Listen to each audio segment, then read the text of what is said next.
قادری کر قادری رکھ قادریوں میں اٹھا قدر عبد القادر قدرت نما کے واسطے اور جتنے بھی علماء اس سلسلے میں کوشش کر رہے ہیں اللہ تعالیٰ سب کو خوب برکتوں سے نوازے۔ معزز سامعین، یہاں علماء کرام موجود ہیں کثیر تعداد میں ماشاءاللہ، اور آپ جانتے ہیں کہ میں اہل زبان نہیں ہوں، میری زبان میمنی ہے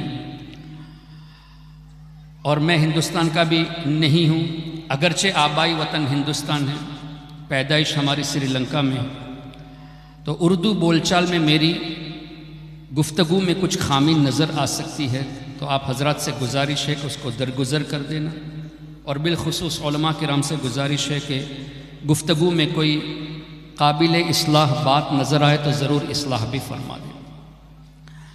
اللہ تبارک و تعالی قرآن کریم میں اپنے حبیب صلی اللہ علیہ وسلم کی شان میں ویسے تو کئی آیتوں کا آیت نازل فرمائی، جیسے انا ارسلناک شاہدا ومبشرا ونذیرا وما ارسلناک الا رحمتا للعالمین وما ارسلناک الا کافتا للناس بشیرا ونذیرا ما كان محمد ابا احد من رجالكم ولكن رسول الله وخاتم النبيين النبي اولى بالمؤمنين من انفسهم لقد جاءكم رسول من انفسكم عزيز عليه ما عنتم حريص عليكم بالمؤمنين رؤوف رحيم۔ اسی طرح اللہ نے کئی آیتوں کا نزول فرمایا، ان میں سے ایک آیت کریمہ ہے سورہ اعراف میں، جہاں اللہ نے فرمایا الذين يتبعون الرسول النبي الأمي الذي يجدونه مكتوبا عندهم في التوراة والإنجيل يأمرهم بالمعروف وينهاهم عن المنكر ويحل لهم الطيبات ويحرم عليهم الخبائث ويضع عنهم إصرهم والأغلال التي كانت عليهم فالذين آمنوا به وعزروه ونصروه واتبعوا النور الذي أنزل معه اولئک هم المفلحون۔ اس آیت کریمہ میں اللہ تعالیٰ نے اپنے حبیب صلی اللہ علیہ وسلم کی 9 خوبیاں بیان فرمائی، 9 ایگزالٹڈ ایٹریبیوٹس آف نبی کریم صلی اللہ علیہ وسلم۔ اس میں سے سب سے پہلا جملہ ہے الرسول۔ اللہ فرماتا ہے کہ جو میرے اس رسول کی اتباع کرے۔ اب رسول اس کا معنی کیا ہوگا، رسول کی شان کیا ہے، یہ بھی ہم قرآن کریم سے سمجھنے کی کوشش کریں۔ اللہم صلی وسلم وبارک علیہ وسلم تھا کہ رسول کی شان قرآن کریم سے سمجھنے کی کوشش کریں۔ اللہ تبارک و تعالی نے ارشاد فرمایا وما ارسلنا من رسول الا بلسان قومہ۔ آیت کریمہ کا مفہوم کہ ہم نے جس رسول کو جس قوم کی طرف بھیجا اس قوم کی زبان عطا کر کے بھیجا، یعنی جو رسول جس قوم کی طرف تشریف لے آئے اس قوم کی زبان رسول کو اللہ تبارک و تعالی نے سکھایا۔ دلیل وما ارسلنا من رسول الا بلسان قومہ۔ ہمارے آقا صلی اللہ تعالی علیہ وسلم خود ارشاد فرماتے ہیں کان النبی یبعث الی قومہ خاصہ وبعثت الی الناس عامہ۔ دیگر انبیاء کرام علیہم الصلاۃ والتسلیم مخصوص قوموں کی طرف بھیجے گئے اور میں تمام لوگوں کی طرف رسول بنا کر بھیجا گیا۔ پھر مزید اللہ تعالیٰ نے ارشاد فرمایا وما ارسلناک الا کافۃ للناس بشیرا ونذیرا۔ اے حبیب ہم نے آپ کو تمام انسانوں کے لیے رسول بنا کر بھیجا۔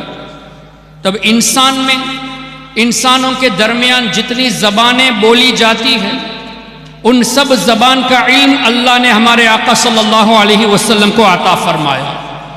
کیوں؟ وما ارسلنا من رسول الا بلسان قومہ۔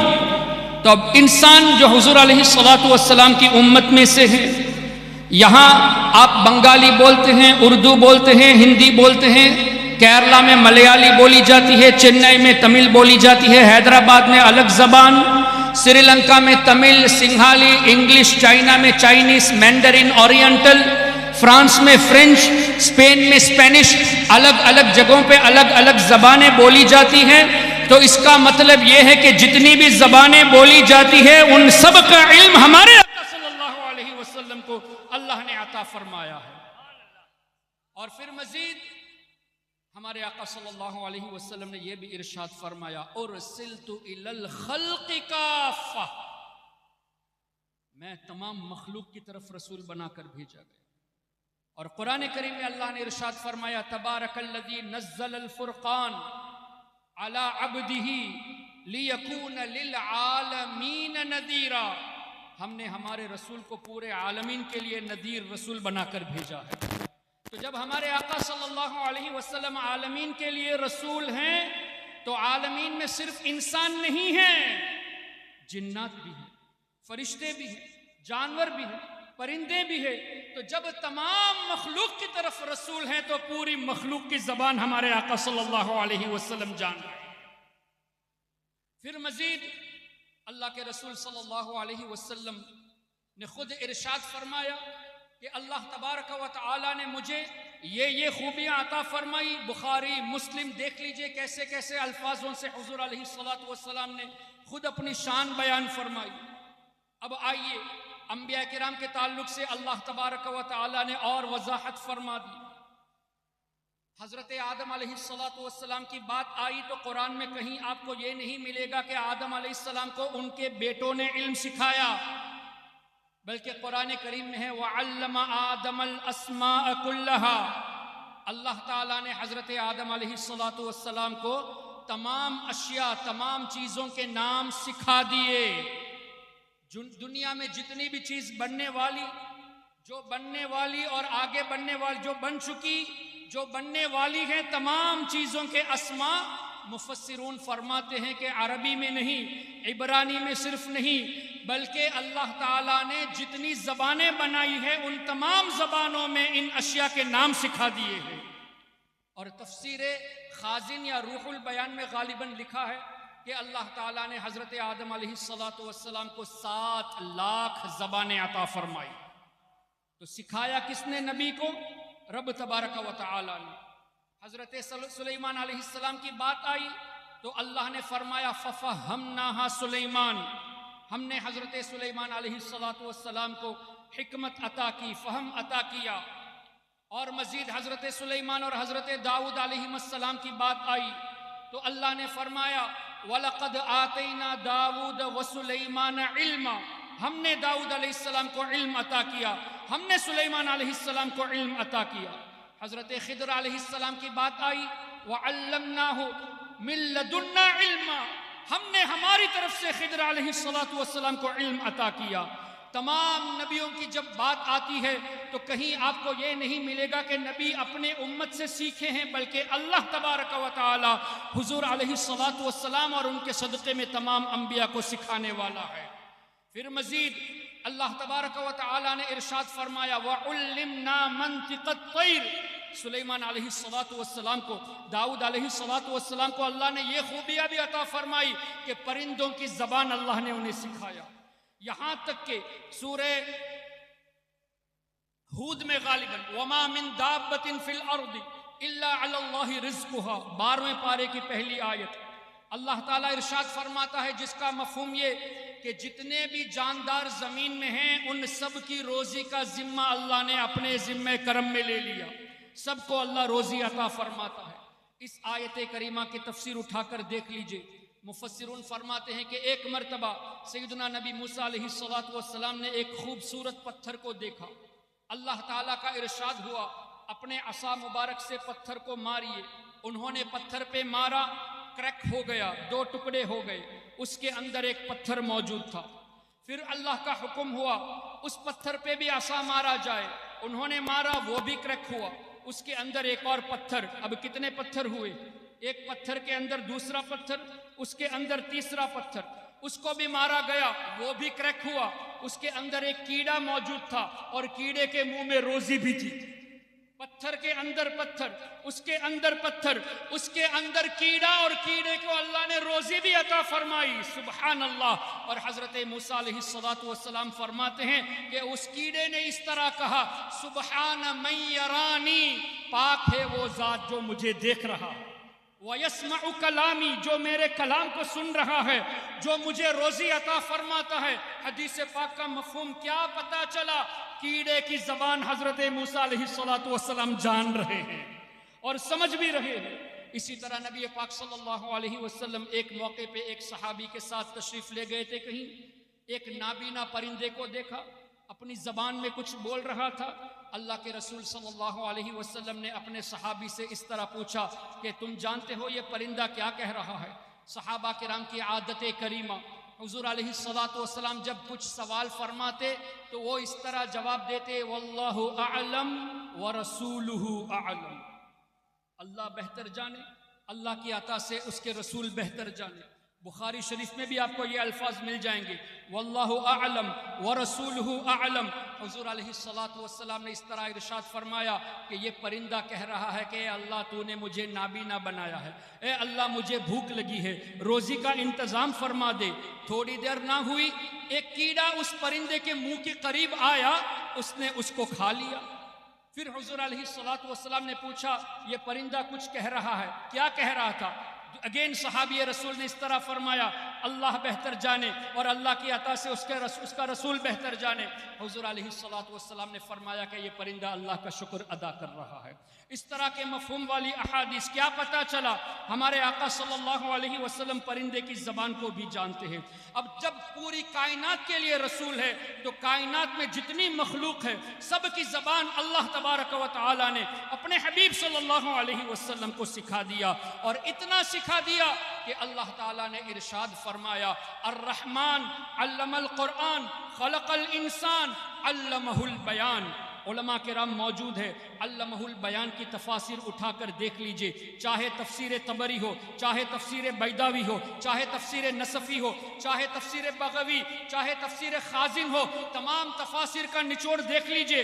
علماء کرام مفسرون فرماتے ہیں کہ اللہ تعالیٰ نے حضور علیہ السلام کو ما کان وما سیکون الی یوم القیامہ، جو کچھ ہو چکا وہ بھی سکھا دیا، قیامت تک جو کچھ ہونے والا ہے وہ تمام باتیں اللہ نے اپنے حبیب کو سکھا دی ہے۔ تو نبیوں کو سکھانے والا اللہ تبارک و تعالی، حضور علیہ السلام کو اللہ نے علم عطا فرمایا۔ اب حضور صلی اللہ علیہ وسلم کی یہ شان قرآن کریم سے، لیکن آج دیوبندیوں کے ان اکابر نے اپنی کتابوں میں لکھا، جیسے کہ مولانا فاروق خان رضوی صاحب نے ابھی بتایا، براہین قاطعہ میں خلیل احمد امبیٹوی نے کیا لکھا؟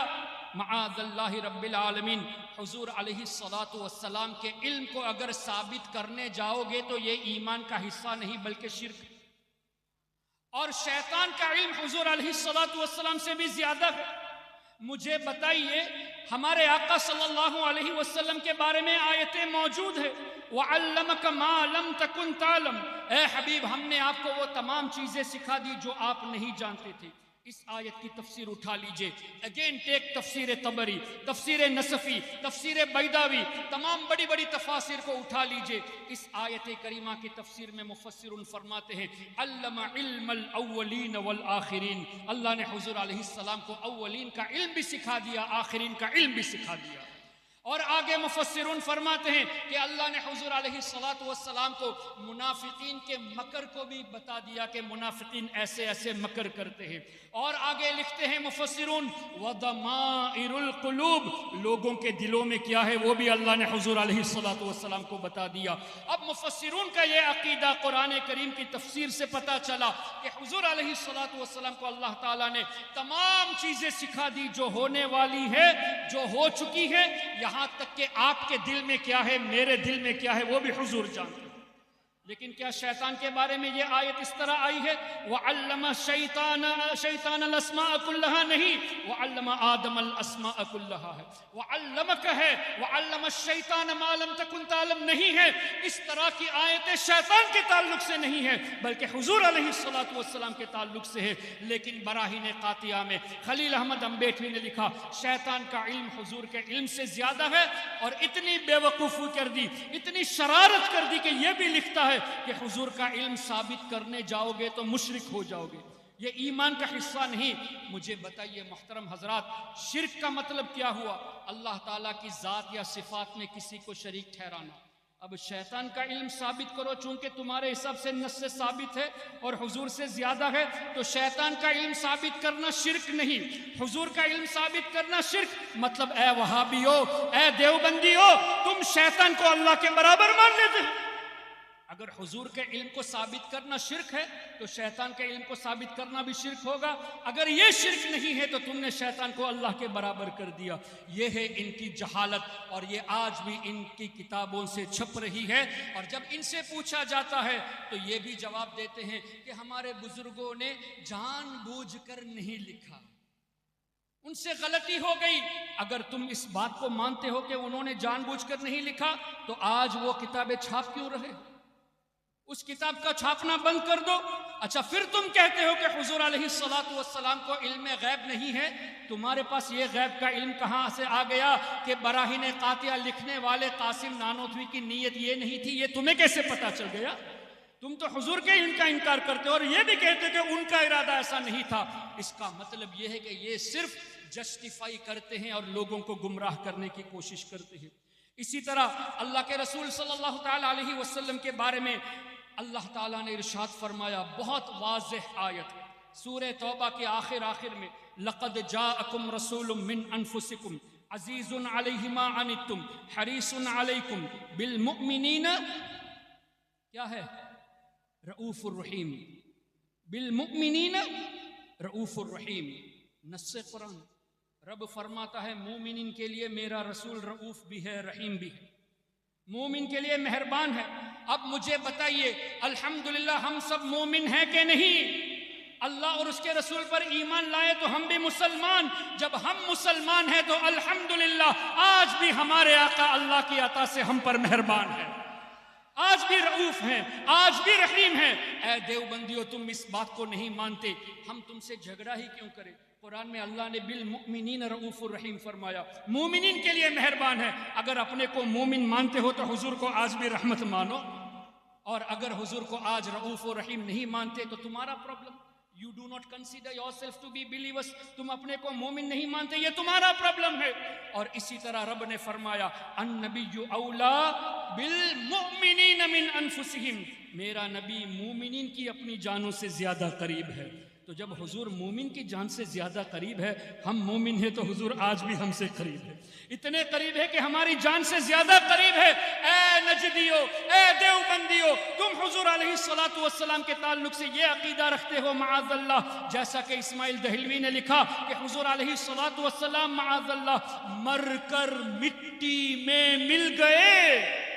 یہ صراحتاً حدیث کے خلاف ہے۔ کیوں؟ پہلی بات تو یہ کہ حضور نے فرمایا الانبیاء احیاء فی قبورہم یصلون، اللہ کے تمام نبی اپنی قبروں میں موت کا مزہ چکھنے کے بعد حیات ہیں، یصلون نمازیں ادا کرتے ہیں۔ حضور لفظ حیات استعمال فرماتے ہیں، تم مرنے کا لفظ استعمال فرماتے ہو، تم مردے کا لفظ استعمال کرتے ہو، جبکہ ہم موت کا انکار نہیں کرتے۔ ایسے الفاظ کیوں نہیں بولتے کہ حضور علیہ السلام اس دنیا فانی سے رخصت ہو چکے، ٹیمپرری ورلڈ سے پرماننٹ ورلڈ کی طرف گئے، انتقال فرمائے؟ اس طرح کے الفاظ کیوں نہیں بولتے؟ لفظ مردہ کیوں کہتے ہو جو حدیث کے صراحتاً خلاف ہے؟ کیوں اللہ کے رسول نے فرمایا احیاء، اور یہ قرآن کریم کے بھی خلاف؟ کیا اللہ نے انبیاء کے غلاموں کے بارے میں نہیں فرمایا وَلَا تَقُولُوا لِمَنْ يُقْتَلْ فِي سَبِيلِ اللَّهِ أَمْوَاتٌ، جو اللہ کی راہ میں شہید ہوئے ان کو مردہ نہ کہو، جبکہ نماز جنازہ پڑھی گئی، تدفین ہو گئی، روح جسم سے جدا ہو گئی، پھر بھی رب نے مردہ کہنے سے منع فرمایا۔ اور آگے سورہ آل عمران میں وَلَا تَحْسَبَنَّ الَّذِينَ قُتِلُوا، گمان بھی مت کرو کہ وہ مردہ، اللہ انہیں روزی عطا فرماتا ہے۔ وہ اللہ کے نزدیک زندہ ہے. تو جب قرآن میں حیات کا لفظ موجود اور منع کیا گیا کہ نہ مردہ کہو نہ مردہ سوچو، تم انبیاء کرام کو لفظ مردہ سے یاد کرتے ہو، اور انبیاء کرام کے سردار، پوری کائنات کے سردار نبی پاک صلی اللہ علیہ وسلم کے لیے اس طرح کے الفاظ تم کہتے ہو کہ نبی مر کر مٹی میں مل گئے. ایک تو حیات، لفظ حیات کے خلاف ہوا. دوسرا، حضور علیہ الصلوۃ والسلام نے فرمایا ان اللہ حرم علی الارض ان تأکل اجساد الانبیاء، بے شک اللہ نے زمین پر حرام قرار دیا کہ وہ نبیوں کے جسموں کو کھائے. فنبی اللہ حی، اللہ کے نبی حیات ہیں، یرزق، روزی بھی دی جاتی ہے. یہاں بھی حیات کا لفظ ہے. اور مٹی جب کھا نہیں سکتی تو جسم سلامت ہے. جب جسم سلامت ہے تو تم ہوتے کون ہو کہنے والے کہ مٹی میں مل گئے. یہ بھی تو حدیث کے خلاف ہوا. حدیث کے خلاف واضح تم بیان کرتے ہو، کتابوں میں لکھ کر تم چھاپتے ہو، اور سنیوں کو مشرک کہتے ہو. حضور علیہ الصلوۃ والسلام کے بارے میں جب رب نے فرما دیا النبی اولا بالمؤمنین من انفسہم، مومنین کی اپنی جانوں سے زیادہ قریب ہے، مطلب حیات ہیں تبھی تو قریب ہے. موت کا مزہ چکھنے کے بعد حیات ہیں تبھی تو قریب ہے. ارے ہم اس وقت آسنسول ویسٹ بنگال میں ہیں، اس وقت سری لنکا میں کتنے مسلمان ہیں، آپ کے بنگلہ دیش میں کتنے ہیں، یورپ میں کتنے مسلمان ہیں، عرب میں کتنے مسلمان ہیں. جہاں جہاں مسلمان ہیں ان سب کے قریب ہمارے آقا ہے. اس کا مطلب حضور کو پتا ہے کون سا مومن اس وقت کس جگہ پر موجود ہے، ورنہ قریب کیسے ہو. بنگلہ دیش کے مسلمانوں سے بھی قریب، ٹوکیو کے مسلمانوں سے بھی قریب، ڈربن کے مسلمانوں سے بھی قریب، دلی کے مسلمانوں سے بھی قریب. کیا پتا چلا؟ اللہ کے حبیب اللہ کی عطا سے یہ جانتے ہیں کہ کون مسلمان کس جگہ پر موجود ہے. یہ بھی تفسیر سے ثابت کیا جا سکتا ہے. اللہ نے ارشاد فرمایا انا ارسلناک شاہدا، اے حبیب ہم نے آپ کو گواہ بنا کر بھیجا.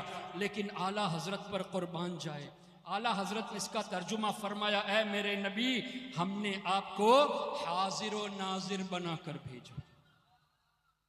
جبکہ شاہدن کا معنی ان جنرل گواہ ہے، لیکن اعلیٰ حضرت فرماتے ہیں کہ اللہ نے فرمایا ہم نے آپ کو حاضر و ناظر بنا کر بھیجا. اور الحمدللہ ہم نے جب ایسی آیتوں کو دیکھا جو بظاہر ایسا لگتا ہے کہ ڈائریکٹ ٹرانسلیشن نہیں ہے، پھر تفسیر اٹھا کر دیکھتے ہیں تو بات وہی، نچوڑ وہی جو اعلیٰ حضرت نے فرمایا. مفسرون فرماتے ہیں شاہدن کی تفسیر میں انہو شاہد فی الدنیا باحوال الآخرہ. حضور علیہ الصلوۃ والسلام دنیاوی زندگی میں ہیں لیکن آخرت کے احوال کے گواہ ہیں.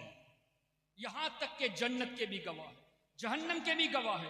اور آگے مفسرون فرماتے ہیں وَأَنَّهُ شَاهِدٌ فِي الْآخِرَةِ بِأَحْوَالِ الدُّنْيَا. حضور علیہ الصلوۃ والسلام آخرت میں دنیا کے گواہ ہیں. صرف اتنے پہ مفسرون نے بس نہیں فرمایا، فرماتے ہیں کہ کون ایمان لایا ہے اس کے بھی گواہ ہے، کون گنہگار ہے اس کے بھی حضور گواہ ہے. تو جب حضور علیہ الصلوۃ والسلام ہمارے ایمان کے گواہ ہے، مشرکین کے شرک سے واقف ہے، کفار کے کفر سے بھی واقف ہے، منافقین کے نفاق سے بھی واقف ہے، حاضر و ناظر اسی کو تو کہتے ہیں کہ حضور علیہ الصلوۃ والسلام موت کا مزہ چکھنے کے بعد اپنے روضے انور میں اپنے مبارک جسم کے ساتھ حیات ہیں. جہاں ان کی مرضی وہاں تشریف لے جاتے ہیں اور پورے کائنات کے احوال سے باخبر ہیں. یہ تفسیر کی روشنی میں ہے. اور اسی کا ترجمہ تو سیدی اعلیٰ حضرت نے حاضر و ناظر فرمایا. اور وَعَلَّمَكَ مَا لَمْ تَكُنْ تَعْلَمْ کا ترجمہ اعلیٰ حضرت نے کیا فرمایا؟ عَلَّمَهُ الْبَيَانَ کا ترجمہ کیا فرمایا؟ دیگر تراجم اٹھا کر دیکھ لیجئے. عَلَّمَهُ الْبَيَانَ کا ترجمہ کیا کہ اللہ نے حضور کو بیان سکھایا. اب بیان کا مطلب کیا؟ ترجموں میں یہ بھی لکھا ہے کہ اللہ تعالیٰ نے حضور علیہ الصلوۃ والسلام کو ایلوکوینس سکھایا، یعنی فصاحت سکھائی. لیکن بیان کا صحیح معنی کیا بتایا جائے؟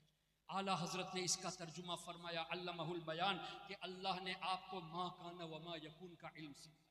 اور یہی بات تفسیر میں موجود ہے ما کان وما سیکون الی یوم القیامہ. ایک تفسیر میں نہیں کئی تفاسیر میں یہ الفاظ موجود ہے. تو امام اہل سنت مجدد دین و ملت اعلیٰ حضرت پروانہ شمع رسالت امام شاہ احمد رضا خاں رحمۃ اللہ علیہ کا ترجمہ قرآن اور حدیث کی روشنی میں. بات چونکہ دیوبندیت کی چل رہی تھی، آپ اٹھا کر دیکھ لیجئے اشرف علی تھانوی کا ترجمہ. اس لیے نہیں کہ ان کو فالو کرنا ہے، نہیں، تحقیق کرنا چاہے تو اشرف علی تھانوی کا ترجمہ ابو الاعلیٰ مودودی کا ترجمہ، اسی طرح دوسرے دیوبندی نجدیوں کے ترجمہ اٹھا کر دیکھ لیجئے۔ قرآن کریم کی آیت اللہ نے فرمایا لئن اشرکت لیحبطن عملک، ظاہری ترجمہ ان لوگوں نے کر دیا کہ اے نبی اگر آپ شرک کریں گے تو اللہ آپ کے اعمال برباد کر دے گا۔ لئن اشرکت لیحبطن عملک، اگر آپ شرک کریں گے تو آپ کے تمام اعمال برباد کیے جائیں گے۔ یہ نجدیوں نے ترجمہ کیا، دیوبندیوں نے ترجمہ کیا، لیکن اعلیٰ حضرت امام اہل سنت نے ترجمہ فرمایا اے سننے والے، اے میرے نبی کے ذریعے اس بات کو سننے والے، اے سننے والے، تم اگر شرک کرو گے تو تمہارے اعمال برباد کیے جائیں گے۔ حضور سے خطاب نہیں، بظاہر خطاب حضور سے، لیکن پیغام امت کو۔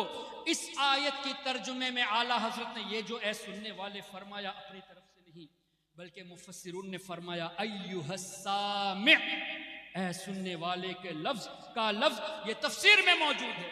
اور مفسرون نے یہ بھی فرمایا الخطاب للنبی والمراد به امته، خطاب بظاہر حضور سے ہے لیکن مراد امت ہے، یعنی امت کو یہ پیغام دیا جا رہا ہے۔ حضور تو شرک کر ہی نہیں سکتے، کیوں؟ وہ تو شرک کو مٹانے تشریف لائے۔ کیا ہمارے آقا صلی اللہ علیہ وسلم نے اس طرح ارشاد نہیں فرمایا؟ بخاری شریف میں انا محمد، میں محمد ہوں جس کی سب سے زیادہ تعریف کی جائے، وَأَنَا أَحْمَدْ، میں احمد جو اللہ کی سب سے زیادہ تعریف کرنے والا، أَنَا الْمَاحِي الَّذِي يَمْحُ اللَّهُ بِيَ الْكُفْرِ، میں مٹانے والا ہوں، اللہ میرے ذریعے کفر کو مٹاتا ہے۔ تو جب حضور کے ذریعے کفر مٹ جاتا ہے، کیا حضور شرک کر سکتے ہیں؟ اللہ اکبر۔ تو ان دیوبندیوں نے ایسی شرارتیں کی۔ ایک اور شرارت ان دیوبندیوں نے کی ہے، قرآن کریم میں سورہ بقرہ میں غالباً 121 نمبر آیت اور 140 یا 42 میں بھی دو جگہ پہ اس طرح کے الفاظ وَلَئِنِ اتَّبَعْتَ أَهْوَاءَهُمْ مِنْ بَعْدِ مَا جَاءَكَ مِنَ الْعِلْمِ مَا لَكَ مِنَ اللَّهِ مِنْ وَلِيٍّ وَلَا نَصِيرٍ، جس کا مفہوم ہے کہ اے نبی جو یہ ترجمہ کرتے اگر آپ یہودیوں کی اور نصرانیوں کی پیروی کریں گے تو اللہ آپ کی مدد نہیں فرمائے گا۔ اے نبی اگر آپ یہودی اور نصرانی کی پیروی کرو گے اللہ آپ کی مدد نہیں کرے گا۔ اس آیت کی تفسیر اٹھا کر دیکھ لیجئے، یہاں بھی مفسرون نے یہی فرمایا الخطاب للنبی والمراد به امته، یہ حضور کے ذریعے امت کو پیغام دیا جا رہا ہے کہ اے میری امت کے لوگوں، تم اگر ان کی پیروی کرو گے تو اللہ کی مدد نہیں ملے گی۔ حضور پر تو اللہ کی مدد ہے ہی، واللہ یعصمک من الناس، اللہ نے خود فرمایا کہ ہم آپ کی حفاظت کریں گے لوگوں سے۔ تو حضور علیہ السلام کیسے یہودیوں کی اور نصرانیوں کی پیروی کر سکتے ہیں؟ اعلیٰ حضرت نے اس آیت کے ترجمے میں انہی مفسرون کے اقوال کو پیش نظر رکھتے ہوئے فرمایا اے سننے والے اگر تم یہودی اور نصرانیوں کی پیروی کرو گے تو اللہ تعالیٰ تمہارا حامی نہیں ہوگا، تمہیں مدد نہیں ملے گی۔ اس طرح ان نجدیوں نے، ان دیوبندیوں نے ہمارے آقا صلی اللہ علیہ وسلم کے تعلق سے ایسی باتیں کر دی، اللہ اکبر، جو صراحتاً قرآن کریم کے بھی خلاف ہے اور احادیث طیبہ کے بھی خلاف ہے۔ اسی طرح تقویت الایمان اٹھا کر دیکھ لیجئے، اسماعیل دہلوی نے کہا کہ جو یہ عقیدہ رکھے کہ اللہ تعالیٰ نے حضور علیہ السلام کو اختیار دیا ہے وہ بدتر ہے، وہ کافر ہے، اس طرح کے الفاظ لکھے گئے ہیں۔ اور ابن عبد الوہاب نجدی نے کتاب التوحید میں لکھا کہ اگر کوئی یہ عقیدہ رکھے کہ حضور کو اللہ تعالیٰ کی عطا سے اختیار دیا گیا تو وہ ابو جہل سے بدتر کافر ہے یا ابو جہل کی طرح کافر ہے۔ اب مجھے بتائیے، اللہ نے قرآن کریم میں ارشاد فرمایا، جو آیت کریمہ میں نے پڑھی اس کا اگلا حصہ وَيُحِلُّ لَهُمُ الطَّيِّبَاتِ وَيُحَرِّمُ عَلَيْهِمُ الْخَبَائِثِ، اللہ نے فرمایا میرے حبیب کی یہ شان کہ پاک چیزوں کو حلال کرتے ہیں، ناپاک چیزوں کو حرام کرتے ہیں۔ تو حضور کو اللہ نے اختیار دیا نہیں تب۔ پھر نبی پاک صلی اللہ تعالیٰ علیہ وسلم نے کتنی احادیث شاہد ہے اس بات پر کہ مردوں کے لیے تو سونا حرام ہے، لیکن حضرت سراقہ رضی اللہ عنہ کے تعلق سے حضور ہی نے بشارت دی کہ کیسر و کسریٰ کے کنگن آپ کے ہاتھ میں دیکھ رہا ہوں۔ جب کیسر و کسریٰ حضرت فاروق اعظم کے زمانے میں فتح ہوا، مسلمانوں نے فتح حاصل کی، تو کیا ہوا؟ ایک تو یہ کہ فاروق اعظم کے دور میں جو واقعہ ہونے والا ہے ایڈوانس میں حضور علیہ السلام اس کی خبر دے رہے ہیں کہ اے سراقہ تمہارے ہاتھ میں کیسر و کسریٰ کے کنگن دیکھ رہا ہوں۔ واقعات میں آتا ہے کہ ایک مرتبہ حضرت سراقہ رضی اللہ تعالیٰ عنہ بیمار ہوئے، ان کے گھر والے سمجھے کہ اس بیماری میں شاید یہ انتقال کر جائے. حضرت سراقہ رضی اللہ عنہ نے اس طرح فرمایا کیا سمجھتے ہو کہ مجھے موت آ جائے گی؟ ہرگز موت نہیں آئے گی، کیونکہ میرے آقا نے فرمایا کہ میرے ہاتھ میں کیسر و کسریٰ کے کنگن دیکھے ہیں، تو جب تک وہ ہاتھ میں نہیں پہنوں گا تب تک موت مجھے نہیں آئے گی. یہ تھا عقیدہ صحابہ کرام رضوان اللہ علیہم اجمعین کا. پھر فاروق اعظم کے دور میں یہ پریکٹیکلی بھی ثابت ہو گیا تھا. اسی طرح قرآن کریم میں اللہ تعالیٰ نے واضح ارشاد فرما دیا کسی چیز کی گواہی میں 2 مرد یا 1 مرد اور 2 عورتیں. لیکن نبی پاک صلی اللہ علیہ وسلم نے کیا حضرت خزیمہ رضی اللہ تعالیٰ عنہ کی ایک گواہی 2 مردوں کے برابر نہیں فرما دی؟ یہ اختیار نہیں تو کیا ہے؟ یہ تو احادیث سے ثابت ہے، قرآن سے ثابت ہے. اس کے باوجود بھی ابن عبد الوہاب نجدی نے لکھا کہ اگر کوئی یہ عقیدہ رکھے کہ اللہ کی عطا سے حضور علیہ السلام اختیار رکھتے ہیں تو ابو جہل جیسا کافر ہے. معاذ اللہ رب العالمین.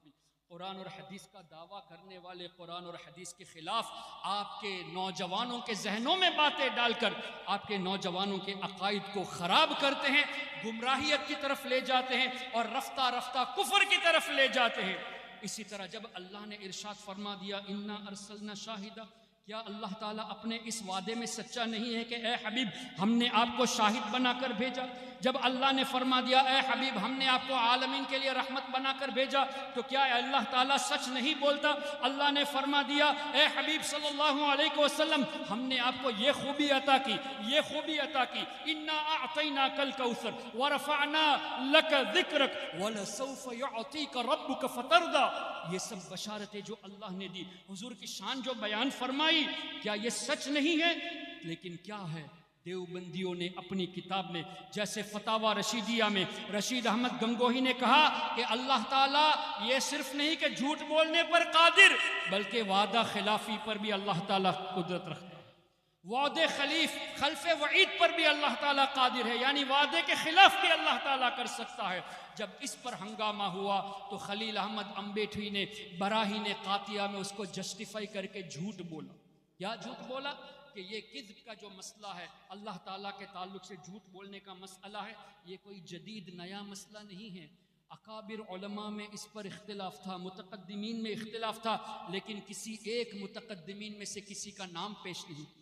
ہم جب کہتے ہیں کہ ہمارے بزرگوں نے لکھا ہے تو ڈنکے کی چوٹ پر کہتے ہیں کہ شیخ محقق شاہ عبدالحق محدث دہلوی نے مدارج النبوت میں لکھا، امام جلال الدین سیوطی شافعی نے الجامع الصغیر میں لکھا ہے، امام تقی الدین سبکی نے شفاء السقام میں لکھا ہے. ہم ریفرنس کے ساتھ بولتے ہیں کہ ہمارے بزرگوں نے ایسی باتیں کہی ہیں، اور تم کہتے ہو کہ بزرگوں میں اختلاف تھا. کسی ایک عالم کا نام تو بتا دو. کیا امام اعظم نے یہ کہا کہ اللہ تعالیٰ جھوٹ بولنے پر قادر ہے کہ تم کہتے ہو کہ بزرگوں میں اس پر اختلاف تھا؟ کیا امام شافعی نے یہ کہا؟ کیا امام مالک نے کہا؟ کیا امام احمد نے کہا؟ کیا غوث اعظم سرکار بغداد نے کہا؟ کیا خواجہ خواجگاہ نے؟ کیا حضرت مخدوم سمنا نے کہا؟ کسی بزرگ نے نہیں کہا. تو اس کا مطلب کیا ہوا؟ جھوٹ بول کر عوام کو دھوکہ دیتے ہیں. اور ان کی ایک اور مکاری، چونکہ حضرت قبلہ موجود ہے میں زیادہ وقت لینا نہیں چاہتا، ان کی ایک اور مکاری آج آپ کے سامنے نہیں ہے تو کل آئے گی. اگر ہے تو